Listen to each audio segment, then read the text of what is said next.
Hi everybody, welcome to another USL in New England preview show.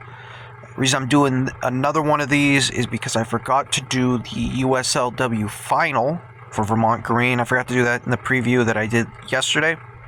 So today I am doing another one of these for that reason.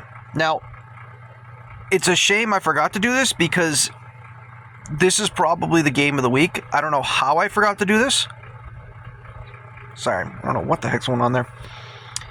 So, Vermont Green is playing in their first season. I'm talking about their women's team because they were a scrimmage team last year, played friendly matches, but didn't really nothing competitive that they did, but they still drawed crowds. Vermont Green gets to their first year, plays their first year in the league, wins the Northeast Division on the final day of the season. Well, not the final day of the season, but their final game. So, you understand what I'm saying there. And Vermont Green gets here kind of surprising a lot of teams. I will say they did surprise me because I did say Vermont was going to be good this year. But I didn't think that they were going to get to this point. Because how the USLW works, for those who aren't familiar with it, there are 16 teams. There's only going to be 16 spots, which means there's 16 division winners. So you have to win your division to get to the playoffs. And the teams that were in the division were teams like Hudson Valley Crusaders, AC Connecticut. Those two teams had been there last year. Now, they weren't good because they were in the Metro Division. They were kind of mediocre, but they were in it, so they knew how the league works. You had newcomers Hartford Athletic, who I don't believe they had played any games like Vermont had last year with friendlies. And then you had New England Mutiny. New England Mutiny was a team that was coming over from the USW, the United Women's Soccer League, UWS, excuse me, I completely screwed that up. So I was kind of like, okay, so this is kind of a step up for them. How are they going to do? And Vermont Green was good out of the gates. They weren't great.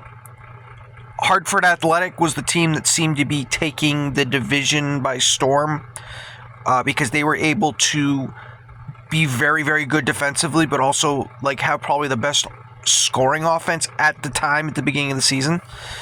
And it was kind of a three-horse race throughout the season. Vermont Green was in there as well. You had Hartford Athletic, you had Hudson Valley, and you had Vermont. But Vermont was the team that came out ahead. They were the one who finished strong because Hartford Athletic slipped up when Vermont beat them for the third time. Because remember, they only played 10 games, and some teams they played them 3 times. So Vermont Green finally got the edge on Hartford that they were looking for.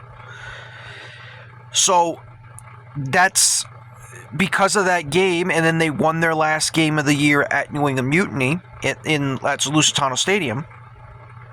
They were able to win the division. The reason why I bring that up for the final is because the team they're playing out west, they're going to be in Seattle on Saturday. The team they're playing, Salmon Bay FC, kind of went through the similar type of path. Now, let me explain the regular season for Salmon Bay first before we get to the playoffs for both teams, because both teams kind of had similar playoff kind of dramatic results. So, for those who don't know, Salmon Bay FC plays in Seattle. Now, if you're wondering if you followed USLW or USL2 before, and you're probably thinking Salmon Bay FC, that's Seattle. Vermont Green's men team played a team called Ballard FC from the Seattle area in the USL2 final the year before. Are these two clubs related? And the answer is yes. Salmon Bay FC is actually the sister club of Ballard FC, and they play at the same field that Ballard does. So there is the similarity there. Now, the reason why that's kind of ironic, well, not really ironic, but kind of, I find really kind of cool, is when you're looking at two clubs currently right now that are kind of taking the USL by storm, in USL 2 at least, it's the Seattle area and Vermont. They're kind of the standard bearers when it comes to USL 2 currently right now. So to have the women's final be Salmon Bay and Vermont Green for the women's side, considering Salmon Bay has only been in the year for 2 years, and Vermont Green their first, kind of says something about the soccer for both areas. Both the owners take this game very seriously, and they want to compete, and they don't want to be one of these expansion clubs who just plays the game and tries to grow into it. No, they want to win now. They're in win now mode, which is very shocking to me, because when I'm looking at the division that Salmon Bay was in the Northwest Division, this division was kind of similar to Vermont Green, except here's the difference, and this is the main difference between both divisions. I just want to point that out there. Salmon Bay, just like Vermont, won it the final week. They took care of advantage. They took care of business the week they needed, the final week they needed to. But if there is a major difference, and there is a major difference, actually two. One, Salmon Bay played 12 games compared to 10 that Vermont did. So they played 2 more games. But the other the other big difference between the Northwest Division and the Northeast Division is, I would say, the Northeast Division, the 3 teams that were playing in the Northeast Division that were competing for the title between Hudson Valley, Vermont, and Hartford, those 3 teams, was all about their defenses. Like, that's the reason why they were there, because their defenses were the ones that were carrying them, not so much their offense. When you look at the Northwest Division, it was between Salmon Bay FC, you have West Seattle, and then you have a team. I'm going to try to pronounce this team names because they're familiar. I'm familiar with them in the USL 2, and this was their first year in the USW. I'm going to try to pronounce it. I'm going to try it like I do the names. Salmon United. They have the totem logo for their team, so I apologize. I have trouble pronouncing everyone's names, including players' names. If you've seen me on my spaces before, you've seen it before. So, but it was them, West Seattle, and Salmon Bay. Now, those 3 teams, unlike the Northeast Division, where it was their defense that was carrying them, it was their offense. And Salmon United was basically the cream of the crop when it came to, of those 3 were the 3 offensive teams. And we didn't know who was going to win the division in the Northwest Division. I screwed up there, Northeast Division. In the Northwest Division, we had no idea who was going to win. And remember, it was only 1 team that was making it. And in going into that final week, which was June 21st was the start of the final week for the Northwest Division. Going into that game, or that week, Salmon Bay had 3 games left, just like Vermont Green did in their final week. The difference was, and there was a slight difference here. Salmon United had the tiebreaker on West Seattle, which was a team that had been in their thorns for their existence in their 2 years. It was just a team that it was a bad matchup for them, and they finally got the edge over them early in the season with 2-1 win. But they had to play this Salmon United team twice in 3 days, or twice in a week, basically. 2 of the last 3. What I'm trying to say is 2 of the last 3 games were against them. So this was going to be the make or break, basically. Whoever won their first battle, which was at Salmon United. Again, I'm probably butchering the name, but you understand me. Whoever won that battle was going to take the advantage and basically take the lead in the division, because for West Seattle, they didn't have the tiebreaker on both Salmon United and Salmon Bay. So in that game, it was a 3-3 draw, and it was a great game. It was a great game because it was on the road. Salmon United scored early, right before halftime. Salmon Bay tied it. Then early in the second half, Salmon United took the lead again to make it 2-1. Now, so remember, Salmon United is the best offense in this division. This is when Salmon Bay went on their magical run. This is the start of it. They then tied it in the 67th minute. They then took the lead in the 76th. Sault United came back in the 88th minute to tie it. But it was a draw 3-3, and it was a big point for Salmon Bay. Now, West Seattle was still in it. They were still in it, but they unfortunately got a red card along with, I forget the team they were playing, but both teams got a red card and they drew, so they couldn't take advantage of this. So the advantage went to Salmon Bay because Salmon Bay had one more game against Salmon United, and it was home. So they knew if they just won out, they controlled their own destiny. And they did that. They played Tacoma Galaxy. They played that game 3 days later, won that 3-0 pretty handily. Tacoma's the worst team in the Northwest Division, so that was kind of a layup game. They just had, or a trap game, but they were able to get through it. And then they played Sault United again on the final day of the regular season. And it was basically at that point, the winner of this game, if Sault United had won this game, they were going to win the division. If they had drawn or lost, they would have opened the door for Sault United to come in and steal it from them. But credit to Salmon Bay, they won the game 2-1. In a game that was probably not as exciting per se as when the game was down in Sault United, when it was a 3-3 game and you had 3 lead changes. But it was kind of a statement game for Salmon Bay because they were basically telling the USLW, hey, we're here. And we're not going anywhere. They have made their home field a fortress in Seattle.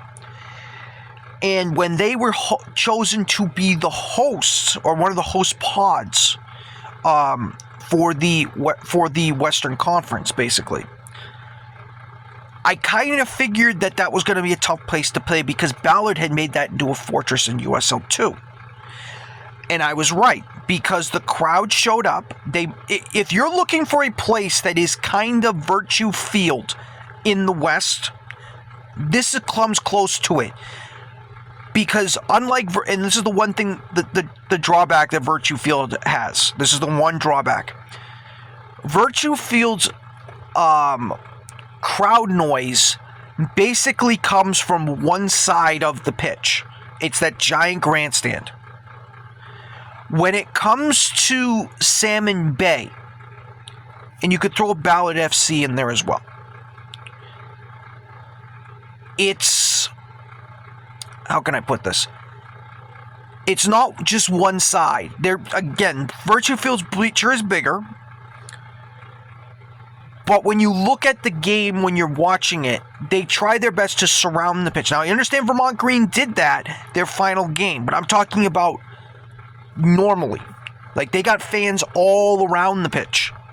So, I would say, volume-wise, it's probably, they probably can pack more people around the pitch than Vermont does. That's the one drawback, and that's the one advantage that Salmon Bay has.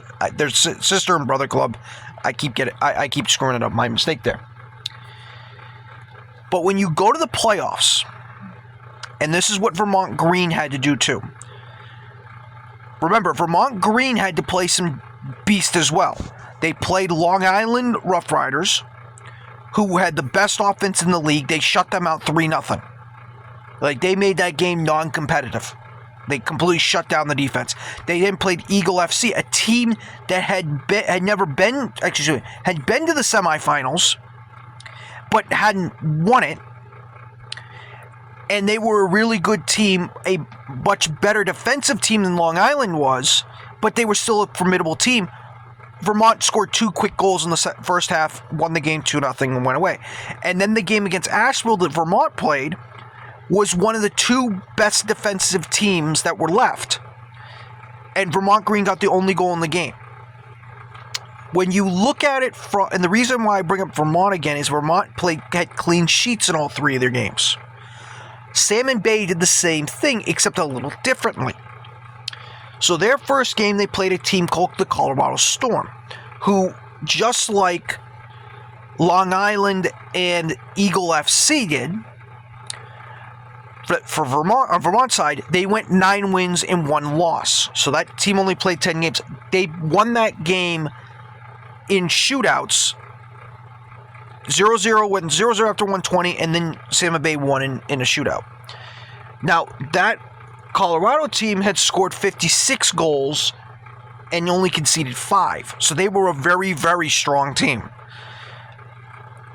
I think they were the second best offense in the USLW. So you had Long Island and then you had Colorado Storm.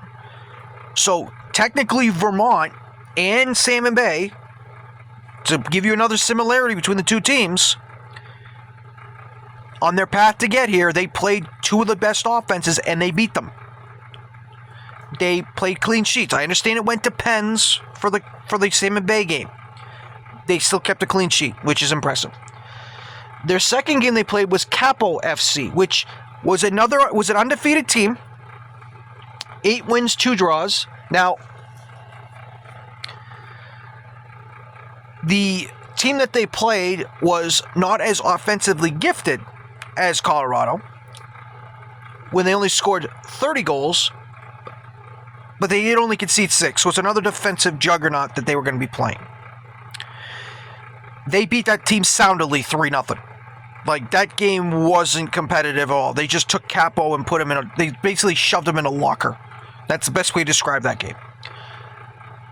But the game that put Salmon Bay on the map for this final was Minnesota Aurora. Now, Minnesota Aurora was the darling of USLW. They had played 12 games in the regular season. Let me see for a second. Yeah, 12 games in the regular season. 12-0. 37 goals scored. Pretty good. 1 goal against. They were the defensive darlings, like I said. Now, Minnesota's defense had been kind of shaky going into the playoffs, a little bit. They had conceded a goal the previous game and had to come back and win 2-1 against Pittsburgh Rivers, where they were playing in Pittsburgh. Minnesota wasn't hosting, which is one of the drawbacks I think a lot of people had for the host pods this year, was because a team like Minnesota, who was constantly one of the top teams, was not hosting. Now, I believe they would have used, if they were hosting, I believe Minnesota would have used Minnesota United's practice field, and I don't think USLW liked the feeling of that. I think they wanted to have it in a place that has energy, and that's why they picked the Seattle area for the national semifinals, and just like they did Vermont for the semifinals on the eastern side. But this game was a good physical game between both Salmon Bay FC and Minnesota. But like I said, Minnesota was the favorite, even though it was in Seattle. Now, the offense for both sides was kind of meh. It really was. The only goals in this game were scored was from the spot. Early in the first half, or late in the first half, excuse me, it was Salmon Bay who scored to make it it was Minnesota who scored first. I take that back. Minnesota scored first in the first half off a pen, which was... It was a pen. I know people want to say it wasn't. It was a pen. But Minnesota scored first, and Minnesota's defense was suffocating Salmon Bay. Like, they were controlling this game. They just couldn't get their offense to score other than the pen. And we get into stoppage time of the second half, and I'm thinking, okay, this game's over. Minnesota's going to win this game. And I'm thinking to myself, Vermont might host this, because if they don't want Minnesota to host, Vermont might host it. But then the Minnesota keeper, who had been having a great season, probably committed one of the most cardinal sins I think you can do. I understand when the ball is not near your net, you want to try and grab it, and especially when the ball's trying to go out of bounds. Credit the Salmon Bay player, though, for going after it, because when the Minnesota keeper went to try to grab it, she landed on the player of Salmon Bay before she got the ball. So she interfered with the player. So the ref had to give the pen there. And Minnesota players were trying to plead, saying, no, you can't call that because she's trying to go after the ball. Yes, but you landed on the player and before you got the ball, so you interfered. That's what you did. You interfered.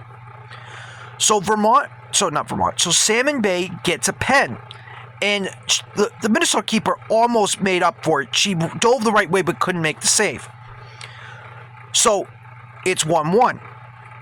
We go to extra time. And it's loud in Seattle, by the way, because they have life. They feel like they can play against this Minnesota team. Nothing happens in extra time besides 2 red cards that are given to Minnesota. One is in the first half of extra time, which Minnesota basically played lockdown defense. The rest, they just couldn't penetrate them. And in the second half of the extra time, at the very end, another red card would be handed out to Minnesota. Like I said, it would be the very, very end before they went to pens.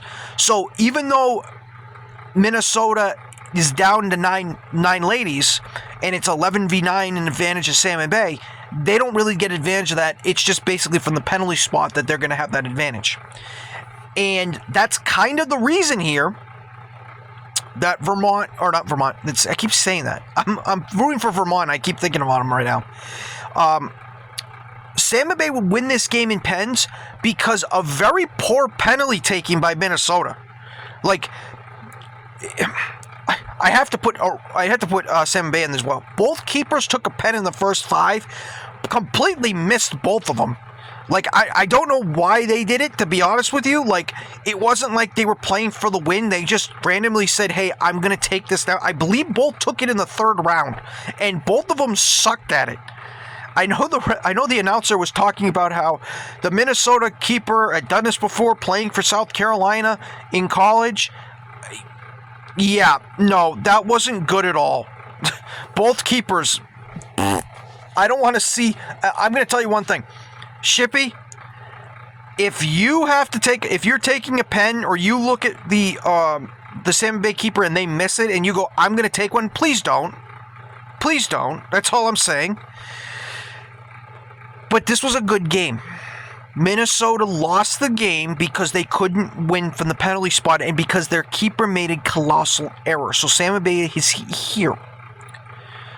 Both these teams between Salmon Bay and Vermont are very, very good. This is going to be a low-scoring game, I feel, though.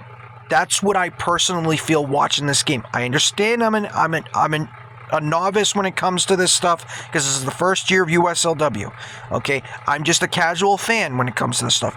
But the way I look at it, if this game was being played in Burlington, I would say Vermont's going to win this game. I don't think this is going to be a contest.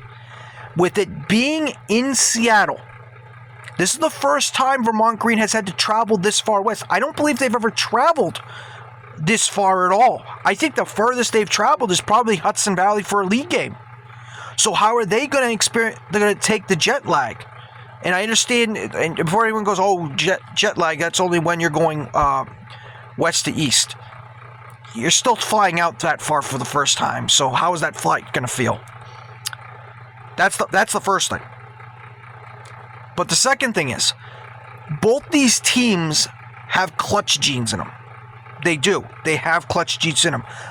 You have Mara for Vermont Green, who's basically been the offense, you could say, for Vermont Green so far in these playoffs. You have Shippy, who is our Boston College teammate, has been a rock in the net for Vermont Green.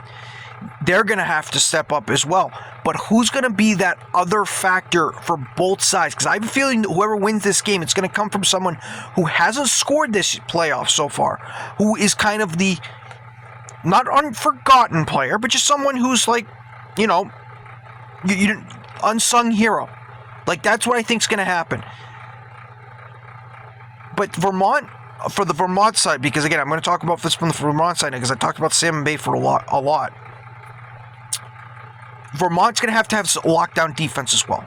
Like, not even close. Lockdown defense, because this Salmon Bay side, remember, in the playoffs, besides the game against Capo, Their offense in the run of play has not been good. It really hasn't been. Yes, they scored in 90 minutes, but that's because Minnesota Aurora gave them a gift. If you can find the first goal and you can find a way to get a second on this team, that's the big thing, I think, for both sides. I want to say it's for both sides. Whoever can get that second goal, I think, is going to win this game. But I think this is going to be a low-scoring affair regardless. But if someone gets a second goal, I think you have your winner. I don't think this is going to be a shootout. I really don't. The way both teams are playing right now, it's going to be a low-scoring defensive game, and whoever makes the best of their opportunities is going to win this game. So I am picking Vermont in this one. I think it's going to be a 1-0 final, but it's going to be a tough game for Vermont because, again, they're going out west for the first time. I don't know how they're going to handle it. They're used to having a electric crowd from the Vermont side being in Burlington. Now they're going to have a hostile crowd on the other side. Now, I understand, I think some Vermont Green fans are going to travel, and they usually travel well, so they're going to have some supporters there, but it's going to be like 90% Salmon Bay fans. And you know some of those are going to be Ballard FC fans because they're disappointed that Vermont Green, the men's side, beat them last year. So they're going to want some revenge as well. So that's all I got for this preview for this. I know it's kind of a long one, but I'm just basically giving you my take on this. Not even giving you like deep into the bowels of this when it comes to like the predictions and like, oh, here's some actual stats. I'm just giving you the ones that I care about. Should be a good game. Game's tomorrow night at 8 o'clock. Hope you watch it. It's on the Sports Engine. Take care. I will see you next time. Bye-bye.